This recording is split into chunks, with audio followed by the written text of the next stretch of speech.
Hey guys, this is Mario again, coming at you with another movie review. Today I'm reviewing a sci-fi action movie from the late 50s, 1958 to be precise. It's a film that spawned two sequels, a remake, and then the remake had a sequel of its own. And that is The Fly. It's based off a screenplay written by James Clavell, and it's from the short story of the same name by George Langelaan. And of course, like I said, it has two sequels, Return of the Fly and Curse of the Fly. The movie is directed by Kurt Neumann, I don't know how you pronounce his name. Neumann. And I'm taking a look to see what else this guy directed, because I'm not really familiar with him. Low budget films, okay, I don't recognize any of these. Hal Roach. The Fly was probably the only one he's really known for.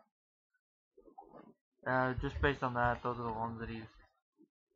Of course, he died a little bit before it came out.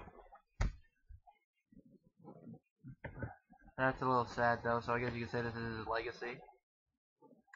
Now, from what I understand, this movie is actually very faithful to the short story. I mean, it's as faithful as you can get, and the movie is only about 90-something minutes, so they probably only expanded certain parts of the short story. I've never read it myself, but from what I've read, it basically is about the same.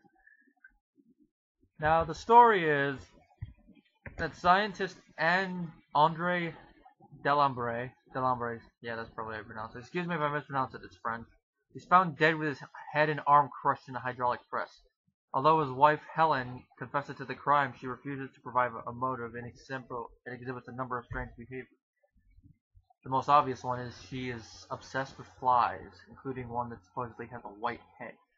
Andre's brother, Francois, played beautifully by Vincent Price, which, on a side note, even though Vincent Price isn't in the movie that much, I mean, he's mostly in the opening and ending scenes, and throughout most of the movie he's only in one scene. He does a very good job. I think he has more screen time in the sequel, though. Anyway, Francois lies and says he has the fly and tricks Helen into revealing the truth. And that the truth is that Andre had developed a matter transporter device that he calls the disintegrator integrator. He tests it on an inanimate object, and at first it could teleport, but it puts the letters backwards. Like he teleports this one wedding gift and it says made in Japan, but then when it comes back it says the opposite. He then manages to fix that problem, but then he tries it again on living creatures. First on their cat Dandelo, which it fails, and then on guinea pig, which succeeds after some fine-tuning. He's satisfied, so he builds a man-sized chamber and he tests it on himself. But the problem is, during his second test, a fly gets in there and it combines their atoms, and now he has the left arm and head of a fly. And so Helen has to help him find the fly, or else, you know, he's gone. Now, some people, from what I understand, dismiss this kind of like as just a B movie, in which it does have some of that B movie charm to it, but it seems to have more of a budget behind it now compared to the other ones. I don't know what the other ones their budgets are, but this movie had a budget of $500,000, and you could really tell that more so with the sets, because they're designed well for the budget. And like I said, they have that B-movie charm to them. And so does the Fly makeup. It has that B-movie charm to it, but in a good way. Unlike the sequel from what I've seen, because I've seen parts of the sequel, and I could say that has a bad B-movie charm, but it still makes the movie interesting. And like most movies from the 50s that deal with stuff like this, it has that whole thing of, should man tamper with this? Should man tamper with this? Only God should tamper with this and stuff. The dangers of scientific advancement. I mean, the whole point at the end is the reason why, and then also the dialogue leading up to it kind of deals with it, because they don't state it, but you could really hint from the dialogue that Andre and Helen have that they're probably devoutly Christian. Not devoutly as in like Fred Phelps status, but, you know, devout enough that they think every life, even a fly, is sacred. Which, I don't know any Christians that devout. More likely than not, you probably find a Buddhist like that, but I don't see anything that hints at Buddhism. But you know, just for the sake of being PC, I'll just say religious, because they just say soul and stuff. So I'll just say they're devoutly religious instead of Christian. It makes it a little bit more. I think religious would make a little bit more sense because, like I said, they only hinted it, but they never stated anything, and there's no like Christian crosses on the wall that I noticed. So religious is probably better. And maybe they have maybe they are Zoroastrianists, first monotheistic religion. That'd be funny. And of course, this movie is very ingrained in popular culture. I mean, in the TMNT 80s cartoon, Baxter Stockman, he's transformed into a human fly hybrid after getting caught in a disintegrator unit, which is a reference to it. And also the fact that one episode is called Return of the Fly, like the sequel, that's a nice little reference. Then of course that little segment, Fly versus the Fly from Treehouse of Horror on The Simpsons, that was very funny. And then of course The Emperor's New Groove has a little joke about it, the little help me joke. And then the little quip, too late.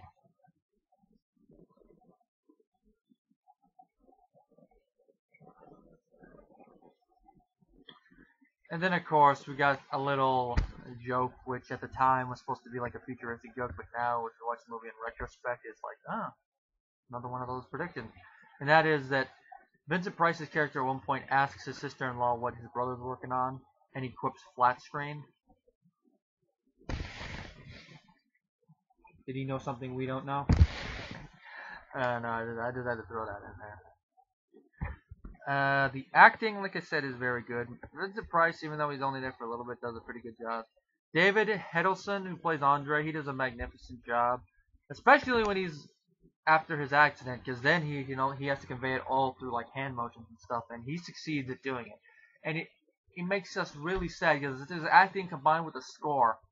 This movie shows how effective a film score can be when it comes to helping a movie, because the score fits the mood basically of each scene. Like it will make you sad at times, it'll make you happy at others. It just works.